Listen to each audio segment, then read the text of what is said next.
जय हिंद साथियों, आगामी लेखपाल और यूपीपी की भर्ती परीक्षा के लिए हिंदी के प्रैक्टिस सेट के 6वें एपिसोड में आपका फिर से एक बार स्वागत है। इससे पहले 5 प्रैक्टिस सेट हो चुका है। अगर आपने उसको नहीं देखा है तो देरी किस बात का, अभी जाएं, वीडियो के नीचे डिस्क्रिप्शन में उसका लिंक है और ज़रूर देखिए। चलिए तो आज का क्वेश्चन सीरीज स्टार्ट करते हैं। आज जो हमारा होगा 25 क्वेश्चन होगा, जो कि बहुत इंपॉर्टेंट है। चलिए पहला क्वेश्चन देखते हैं। पहला क्वेश्चन ये कह रहे हैं, ध्यान दीजिएगा, वह अगले साल आएगा। ध्यान देना, वह अगले साल आएगा, इस वाक्य में कौन सा कारक है? ध्यान देना, वह अगले साल आएगा, इस वाक्य में कौन सा कारक है? ध्यान दीजिएगा, कारक जो होते हैं आपके 8 होते हैं। कर्ता, कर्म, करण, संप्रदान, अपादान, संबंध, अधिकरण, संबोधन। ध्यान दीजिएगा, यहाँ पे जो काल होता है, काल, और ध्यान दीजिएगा समय के लिए, जो काल है और समय के लिए दोनों में ध्यान देना आपका अधिकरण जो है, और अधिकरण का जो कारक चिन्ह होता है वो होता है में, पे, पर होता है। ठीक है, में, पे, पर। तो यहाँ पे वह अगले साल आएगा, यहाँ पे कौन सा आ जाएगा? अधिकरण कारक हो जाएगा। ठीक है, सी वाला आपका बिल्कुल सही हो जाएगा। याद रखिएगा, वह अगले साल आएगा, इसमें कौन सा कारक होगा? अधिकरण। और अधिकरण कारक का चिन्ह क्या होता है? में, पे, पर होता है। तो यहाँ पे देखना में, पे, पर नहीं आया है, परंतु आप याद रखिएगा जो काल है, समय है, ठीक है, क्या है आपका? समय है और देश है, दोनों में आपका अधिकरण कारक ही होता है। यहाँ पे देखना साल आया है ना, साल। तो ध्यान देना, चाहे कोई समय हो, समय आए, या फिर क्या आ जाए, कोई देश आ जाए, तो वहाँ पे क्या होगा? अधिकरण वहाँ भी होता है। इसके अतिरिक्त में, पे, पर भी आ जाए, जैसे कह दिया जाए कि छत पर बिल्ली बैठी है, छत पर बिल्ली बैठी है, तो यहाँ भी आपका कौन सा आ जाएगा? अधिकरण हो जाएगा, क्योंकि यहाँ पे पर आया है ना। चलिए क्वेश्चन नंबर 2 की तरफ चलते हैं। 2 नंबर क्वेश्चन ये कह रहे हैं कि उदय शब्द का विलोम क्या होगा? उदय शब्द का विलोम क्या होगा? याद रखिएगा, आपने सुना होगा सूर्योदय, सूर्य का उगना। ठीक है, जब प्रातः काल में, ठीक है, सूर्य निकलता है तो उसी को क्या बोलते हैं? सूर्य उदय। तो उदय का मतलब होता है निकलना, और शाम के क्या होता है? सूर्य अस्त होता है। अस्त का मतलब क्या होता है? छिप जाना। तो यहाँ पे उदय का विलोम क्या हो जाएगा? उदय का विलोम हो जाएगा आपका अस्त हो जाएगा। याद रखिएगा, उदय शब्द का विलोम क्या होता है? अस्त होता है। ठीक है, डी वाला आपका सही हो जाएगा। चलिए क्वेश्चन नंबर 3 की बात करते हैं। 3 नंबर क्वेश्चन क्या कह रहे हैं, ध्यान देना, निम्नलिखित में से किस वाक्य में भविष्य काल है?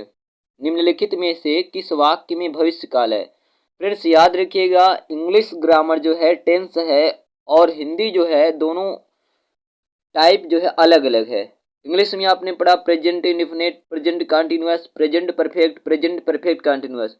याद रखिएगा, हिंदी में अगर बात करें तो वर्तमान काल 5 प्रकार का होता है, भूतकाल 6 प्रकार का होता है, और भविष्य काल 3 प्रकार का होता है। जैसे सामान्य वर्तमान काल, अपूर्ण वर्तमान, जिसी को तात्कालिक वर्तमान भी कहते हैं, इसका पूर्ण वर्तमान, संदिग्ध वर्तमान, संभाव्य वर्तमान। ध्यान देना, तो इसमें ता है, ती है, ते हैं, और रहा है, रही है, रहे हैं आदि आते हैं। लेकिन इसमें क्या पूछे, किस वाक्य में भविष्य काल है, यानी कि भविष्य में कौन सी घटना होगी? ध्यान देना, यहाँ पे क्या लिखा है कि मैंने पेड़ काट लिया, ये तो भैया वर्तमान का हो गया। ठीक है, मैंने पेड़ काट लिया। और यहाँ पे देखना, मैंने पुस्तक, मैं पुस्तक पढ़ने वाला हूँ, ये भी नहीं हुआ, पढ़ने वाला था, अभी पढ़ा तो नहीं है ना। मैं आपका आभारी हूँ, ये भी भविष्य की नहीं। यहाँ पे देखना, पहला वाला ऑप्शन क्या कह रहे हैं कि मैं आपकी प्रतीक्षा करूंगा, अभी कर नहीं रहे हैं, करेंगे, अर्थात ये भविष्य की बात है। तो ए वाला आपका ऑप्शन सही हो जाएगा। इसमें क्या है आपका? भविष्य काल है। चलते हैं क्वेश्चन नंबर 4 की तरफ चलते हैं, ध्यान दीजिएगा। 4 नंबर क्वेश्चन में ये कह रहे हैं कि ऊंट के मुंह में जीरा, ऊंट के मुंह में जीरा, इस मुहावरे का, इस लोकोक्तियां का क्या अर्थ है? ध्यान देना, बहुत अधिक खाने वाले को बहुत कम देना। ध्यान देना, जिस प्रकार से फ्रेंड ऊंट का मुंह इतना बड़ा होता है, उसमें एक ठो खाने वाला जीरा डालेंगे तो कुछ पता नहीं देगा, उसी प्रकार से बहुत कम, बहुत अधिक खाने वाले को बहुत कम देंगे तो कुछ पता ही नहीं देगा। तो ऊंट के मुंह में जीरा, अर्थात ए वाला आपका सही हो जाएगा। इसका अर्थ क्या होता है? बहुत अधिक खाने वाले को बहुत कम देना, ए वाला आपका ऑप्शन सही हो जाएगा। याद रखिएगा। चलते हैं क्वेश्चन नंबर 5 की तरफ। 5 नंबर क्वेश्चन ये कह रहे हैं, ध्यान दीजिएगा, जूते चाटना। क्या है? जूते चाटना। इस मुहावरे का क्या अर्थ होगा? ध्यान दीजिएगा। जूते चाटना का मतलब चापलूसी करना, अर्थात डी वाला सही हो जाएगा, खुशामद करना। ठीक है, क्या हो जाएगा? खुशामद करना, किसी की चापलूसी करना, किसी के आगे पीछे नाचना, उसकी बातों को ही मानना। ठीक है, खुमासत करना यानी कि या फिर चापलूसी करना। डी वाला आपका बिल्कुल सही हो जाएगा। चलते हैं क्वेश्चन नंबर 6 की तरफ। 6 नंबर क्वेश्चन ये कह रहे हैं कि माता जी को आप तो आशीर्वाद तो दोगे नहीं। ठीक है, गलत हो जाएगा। शुभकांक्षा नहीं होगा। ठीक है, शुभकामनाएं होता है। और स्नेह नहीं होगा। ठीक है, आपका क्या हो जाएगा? प्रणाम। माता जी को प्रणाम, अर्थात छठवें का सी वाला आपका बिल्कुल सही हो जाएगा। माता जी को प्रणाम, क्योंकि आप माता जी को आशीर्वाद तो दोगे नहीं। ठीक है, शुभकामना नहीं होगा, शुभकामनाएं होता है। ठीक है, तो याद रखिएगा छठवें का कौन सा हो जाएगा? सी वाला आपका सही हो जाएगा। चलते हैं क्वेश्चन नंबर 7 की तरफ। 7 नंबर क्या कह रहे हैं कि ऐसा व्यक्ति, ध्यान देना, ऐसा व्यक्ति जिसके आने का, ध्यान देना, ऐसा व्यक्ति जिसके आने का दिन और समय पहले से निश्चित नहीं होता है। ध्यान देना, इसी को एक लैंग्वेज में और कैसे कह सकते हो? ऐसा व्यक्ति जिसके आने की तिथि निश्चित ना हो, उसको हम ही बोलते हैं अतिथि। क्या बोलते हैं? अतिथि। आ का मतलब नहीं, तिथि का मतलब समय। जिसके आने का कोई तिथि ना हो, समय ना हो, उसी को क्या बोलते हैं? अतिथि बोलते हैं। ठीक है, अतिथि देवो भव। चलिए 8 नंबर की बात करते हैं। 8 नंबर ये कह रहे हैं कि स्वच्छ का पर्यायवाची क्या होगा? स्वच्छ शब्द का पर्यायवाची शब्द क्या होगा? तो स्वच्छ का मतलब होता है साफ सुथरा निर्मल। ठीक है, स्वच्छ का मतलब क्या? साफ सुथरा निर्मल। तो डी वाला आपका सही हो जाएगा। स्वच्छ का पर्यायवाची क्या है? निर्मल है। याद रखिएगा। बाकी आपको पता होता है ये नीरद, नीरद किसका होता है? बादल का। नीरज किसका होता है? कमल का होता है। चलिए 8 के बाद 9 की बात करते हैं हम लोग। 9 में क्या करें? ध्यान दीजिएगा। ये कह रहे हैं कि 9 से 10 के वाक्यों में, ध्यान देना, कुछ कह रहे हैं कि 9 से 10 के वाक्यों में कुछ त्रुटियां हैं। त्रुटि वाले वाक्य जिन भाग में हो उसके अनुरूप अक्षर ए बी सी वाले गोला को काला करें। यदि कोई त्रुटि नहीं है तो डी वाले को पूरी तरह काला करें। ध्यान देना। अब यहाँ पे देखिएगा, आगे चलते हैं क्वेश्चन नंबर 9 को देखते हैं। इसको हमने पढ़ लिया। चलिए 9 वाला ये कह रहे हैं कि मुझे कल 2 किलो लीची खरीदने हैं, कोई त्रुटि नहीं। तो ध्यान देना, मुझे कल, ये तो ए वाला हो गया। ठीक है, मुझे कल ये ए हो जाएगा, 2 किलो ये बी हो जाएगा, लीची खरीदने ये सी हो जाएगा, कोई त्रुटि नहीं, ये डी हो जाएगा जैसा कि दिया गया। एक बात आप याद रखिएगा, जो लीची होता है, लीची ये स्त्रीलिंग होता है। ये कैसा शब्द होता है? स्त्रीलिंग। और ये किस भाषा का शब्द है?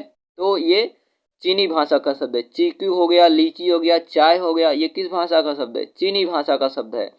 लीची याद रखिएगा ये स्त्रीलिंग है, और स्त्रीलिंग के साथ यहाँ पे खरीदने नहीं रहेगा, खरीदनी रहेगा। क्या रहेगा? खरीदनी। ध्यान देना, यहाँ पे क्या होना चाहिए था? लीची खरीदनी है, अर्थात इसी में आपका गड़बड़ी है। तो आपका कौन सा सही हो जाएगा? सी वाला।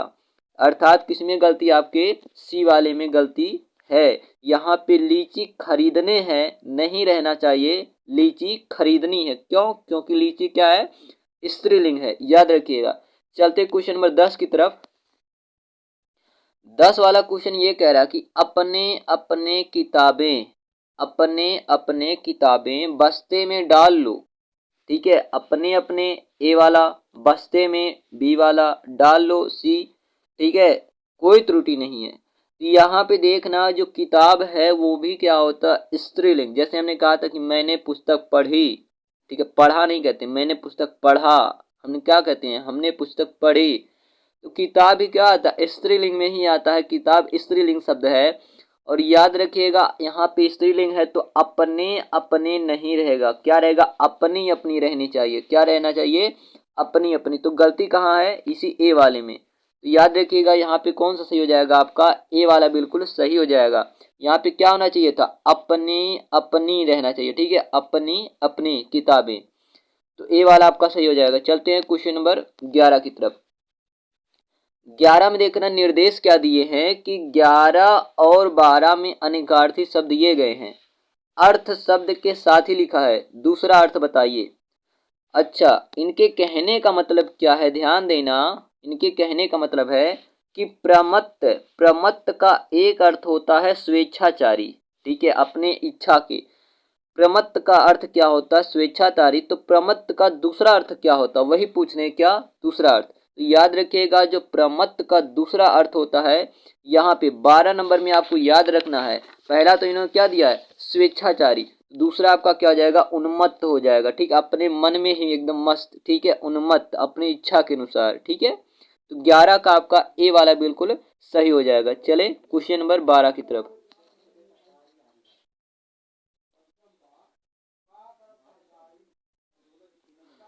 तो यहाँ पे आपका जो है 12 नंबर क्वेश्चन क्या कह रहे हैं, ध्यान दीजिएगा, कनक, ठीक है, क्या कह रहे हैं, कनक।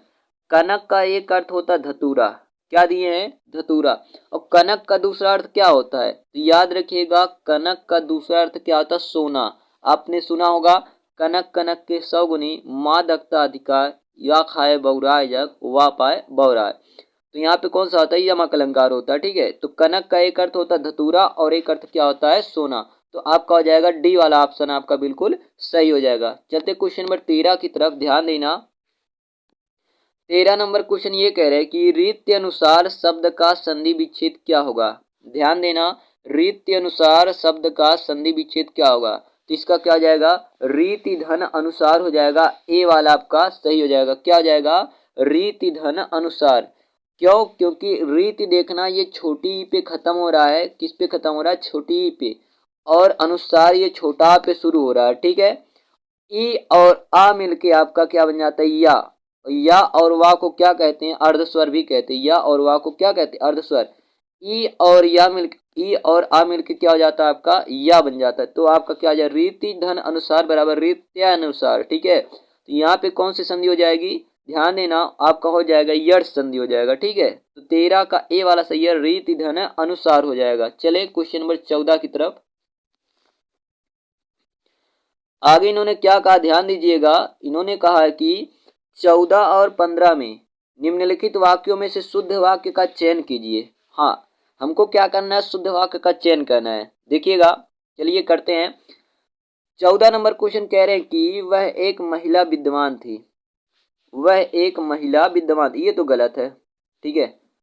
ये विद्वान शब्द पुरुषों के लिए लगता है, महिलाओं के लिए विदुषी लगता है, ठीक है। विद्वान का स्त्रीलिंग क्या होता है, विदुषी। वह एक विदुषी महिला थी, जी ये बिल्कुल सही आपका हो जाएगा, वह एक विदुषी महिला थी, ठीक है। बाकी यहाँ पे देखना, वह विदुषी महिला थी वह, ये तो गलत है, ठीक है। क्यों, क्योंकि यहाँ पे देखो वह स्टार्टिंग में, वह बाद में, ये तो गलत है। वह एक विद्वान महिला थी, ये भी गलत है, क्योंकि विद्वान पुरुषों के साथ लगता है, स्त्रियों के साथ नहीं लगता है। क्योंकि विद्वान का स्त्रीलिंग क्या होता है, विदुषी, और महिला के लिए विदुषी प्रयोग करते हैं, ना कि विद्वान। चलिए क्वेश्चन नंबर 15 की बात करते हैं। तो 15 इन्होंने क्या कह रहा कि वह प्रमाण सहित अपनी बात बताएगा, वह प्रमाण सहित अपनी बात बताएगा। दूसरा क्या है, वह सप्रमाण के साथ अपनी बात बताएगा, प्रमाण के सहित बताएगा, सप्रमाण सहित बताएगा। तो 15 में आप याद रखिएगा, ध्यान दीजिएगा, अगर आप बात करोगे बी की, तो ध्यान देना बी में क्या गलती है, सप्रमाण।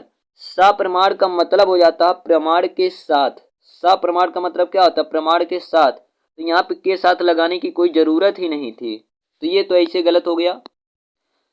दूसरा वाला देखते हैं, अगर सी वाला, प्रमाण के सहित, प्रमाण के सहित नहीं होता, प्रमाण के साथ होगा, ये भी गलत हो गया। डी वाले में अगर आप देखेंगे सप्रमाण, सप्रमाण का मतलब ही हो जाता है प्रमाण के साथ या प्रमाण सहित। यहाँ पे सहित लगाने की कोई जरूरत ही नहीं थी, तो ये भी गलती हो जाएगा, ठीक है। तो सही कौन सा हो जाएगा, ए वाला आपका सही हो जाएगा, वह प्रमाण सहित अपनी बात बताएगा, ठीक है। यही वाक्य क्या है, शुद्ध है। तो 15 नंबर का ए वाला आपका सही हो जाएगा। चलते क्वेश्चन नंबर 17। 17 में ये कह रहे हैं, ध्यान दीजिएगा, 16 और 17 निम्नलिखित वाक्यों के लिए एक शब्द चुनिए।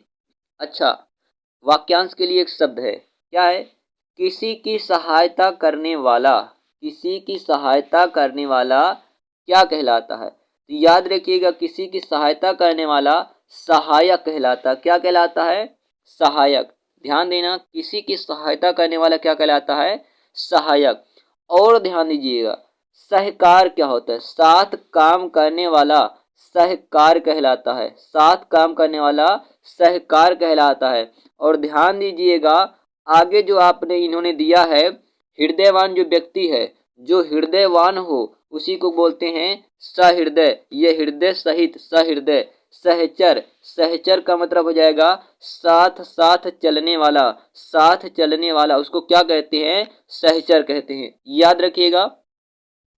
तो 16 नंबर में हमसे क्या पूछे थे? किसी की सहायता करने वाला, तो आपका उसको क्या बोलते हैं? सहायक, हेल्पर बोलते हैं। तो 16 का आपका कौन सा हो जाएगा? ए वाला आपका सही हो जाएगा। ठीक है, तो ए सही है। 17 पे चलते हैं। अगला 17, भला चाहने वाला। भला चाहने वाला वाक्यांश के लिए एक शब्द क्या होगा? तो याद रखिएगा, भला चाहने वाले को बोलते हैं हितैषी बोलते हैं। ठीक है, क्या बोलते हैं? हितैषी। सी वाला आपका सही हो जाएगा। कौन सा सही हो जाएगा? सी वाला। अगर बात करें निस्वार्थ की, तो बिना स्वार्थ के सहायता करने वाला, बिना स्वार्थ के सहायता करने वाला निस्वार्थ कहलाता है। पूर्ण आत्मा, जिसका आत्मा पवित्र हो उसको क्या बोलेंगे? पूर्ण आत्मा बोलेंगे। सहायक, अभी अभी आपने ऊपर पढ़ा, ध्यान देना, सहायता करने वाला क्या कहलाता है? सहायक कहलाता है। चलिए 18 नंबर क्वेश्चन में क्या करें, ध्यान दीजिएगा। ये कह रहे कि अखिया हरि दर्शन की भूखी, कैसे रहे रूप रसराची, ए बतिया सुने रूखी। ध्यान दीजिएगा, उपयुक्त पंक्तियों में कौन सा रस है? ठीक है, उपयुक्त पंक्तियों में कौन सा रस है? ध्यान देना, अखियां हरि दर्शन की भूखी, कैसे रहे रूप रस राची, ए बतियां सुनि रूखी। याद रखिएगा, यहाँ पे ध्यान देना, गोपियों के विरह का वर्णन किया गया। क्या? गोपियों के विरह का वर्णन। आपने सुना होगा, ये यहाँ पे हो जाएगा वियोग श्रृंगार रस। श्रृंगार रस के क्या होते हैं? दो पार्ट होते हैं, संयोग श्रृंगार और वियोग श्रृंगार। यहाँ पे क्या है? ये सूरदास द्वारा लिखे गए हैं। ध्यान देना, किसके द्वारा लिखा गया है? सूरदास द्वारा। और ये सूर सागर से आपका लिया गया है। ठीक है, सूरदास द्वारा ये लिखा गया है और ये सूर सागर से लिया गया है। और प्रस्तुत पंक्तियों में क्या है? वियोग श्रृंगार है। और किसके वियोग का वर्णन है? तो गोपियों के विरह का वर्णन इसमें दिखाया गया है। ठीक है, याद रखिएगा, आपका हो जाएगा कौन सा? वियोग श्रृंगार रस हो जाएगा। अब यहीं पे हम लोग बात करते हैं वीर रस। तो वीर रस का जो अस्थाई भाव होता है वो उत्साह होता है। क्या होता है? उत्साह होता है। वीर रस का स्थायी भाव उत्साह होता है। आपने सुना होगा ये एग्जाम्पल, साजी चतुरंग सैन अंग में उमंग भरी, सरजा शिवाजी युद्ध जीतन चलत है। ये किसका है? वीर रस का। शांत रस के स्थायी भाव की बात करें तो शांत रस का स्थायी भाव क्या होता है? निर्वेद होता है। जब इंसान सांसारिक मोह माया को त्याग कर एकांत में बैठ के, तो वहां पे उसको क्या कहते हैं? निर्वेद कहते हैं। जब इंसान अपनी सांसारिक मोह माया सब कुछ त्याग करके एकांत में बैठ जाए तो उसको क्या बोलते हैं? निर्वेद। ठीक है, शांत रस का एग्जाम्पल, मन रे कागज का पुतला, लागे बोध बिनह जय छड़ में, गर्व करे क्या इतना। ये किसका है? शांत रस का। ठीक है, और बाकी श्रृंगार रस का स्थायी भाव क्या होता है? रति। और रति का मतलब क्या होता है? प्रेम। तो इतना कुल मिला जुला के आप याद रखिएगा, अखिया हरि दर्शन की भूखी, कैसे रहे रूप रस राखी, ए बतियां सुनी रूखी। यहाँ पे कौन सा है? गोपियों की विरह का वर्णन है। ये सूर सागर से लिया गया है, सूरदास द्वारा रचित है। और यहाँ पे क्या है? गोपियों के विरह का वर्णन है। तो इस यहाँ पे क्या है? वियोग श्रृंगार रस का ये उदाहरण है। चलें क्वेश्चन नंबर 19 की तरफ। चलो 19 नंबर क्वेश्चन ये कह रहे हैं कि विद्वान शब्द का स्त्रीलिंग क्या होगा? विद्वान शब्द का स्त्रीलिंग क्या होगा? तो अभी अभी हमने ऊपर बताया, विद्वान का क्या होता है? विदुषी होता है। ठीक है, विद्वान शब्द का स्त्रीलिंग क्या होता है? आपका विदुषी होता है। तो आपका सही कौन सा हो जाएगा? ए वाला बिल्कुल सही हो जाएगा। चलते 20 नंबर क्वेश्चन की ओर। 20 नंबर क्वेश्चन ये कह रहे हैं कि निम्नलिखित शब्दों में तद्भव शब्द का चयन कीजिए। कौन सा शब्द तद्भव है? तो आप लोग याद रखिएगा, ध्यान देना, संस्कृत भाषा का जो शब्द हिंदी में वैसे ही लिख दिया जाता है, जैसे संस्कृत से उठाया और उसको हिंदी में ऐसे ही लिख दिया तो वो क्या होगा, तत्सम होगा। और संस्कृत भाषा का जो शब्द हिंदी में परिवर्तित करके लिखा गया वो क्या होगा, तद्भव होगा। तो यहाँ पे याद रखिएगा, इसका सही हो जाएगा ए वाला, क्या हो जाएगा, प्यास। ये प्यास क्या है, तद्भव है। प्यास का तत्सम क्या होता है, पिपासा होता है। ठीक है, प्यास का तत्सम क्या होता है, पिपासा होता है। चलिए 21 नंबर क्वेश्चन की बात करते हैं, ध्यान दीजिएगा। 21 नंबर में ये कह रहे कि काली घटा की घमंड घटा, ध्यान देना, काली घटा की घमंड घटा, ध्यान देना, उपयुक्त पंक्तियों में कौन सा अलंकार है, उपयुक्त पंक्तियों में कौन सा अलंकार है। चलिए यहाँ पे देखते हैं तो घटा शब्द 2 बार आया है, एक घटा यहाँ है और एक घटा यहाँ है। तो यहाँ पे देखना काली घटा, ये घटा का मतलब तो हो गया बादल, यानी कि काला बादल। घमंड घटा, घटा का मतलब डिक्रीज हो जाना, घट जाना। तो याद रखिएगा जहां एक शब्द दो या दो से अधिक बार आए, जहां एक शब्द है दो या दो से अधिक बार आए और हर बार उसका अर्थ अलग अलग हो, वहां पे आपका यमक अलंकार होता है। क्या होता है, यमक अलंकार। तो इसका सही कौन सा हो जाएगा आपका, ध्यान दीजिएगा, ए वाला बिल्कुल सही हो जाएगा। काली घटा की घमंड घटा, नभमंडल ताल वृंद खिले। तो कौन सी अलंकार हो जाएगा, यमक अलंकार। बात करें अगर उपमा अलंकार की, तो उपमा अलंकार में क्या होता है, जहां उपमेय और उपमान की तुलना किया जाए वहां पे क्या होता है, उपमा अलंकार। अब उपमेय क्या होता है, तो याद रखिएगा, जिसकी तुलना की जाए उसे उपमेय कहते हैं और जिससे की जाए उसे उपमान कहते हैं। ठीक है, तो बाकी अगर रूपक की बात करें तो जहां उपमेय और उपमान में कोई भेद ना रहे, अर्थात उपमेय और उपमान में कोई असमानता ना रहे, यानी कि भेद रहित आरोप किया जाता है, वहां पे क्या होता है, रूपक अलंकार।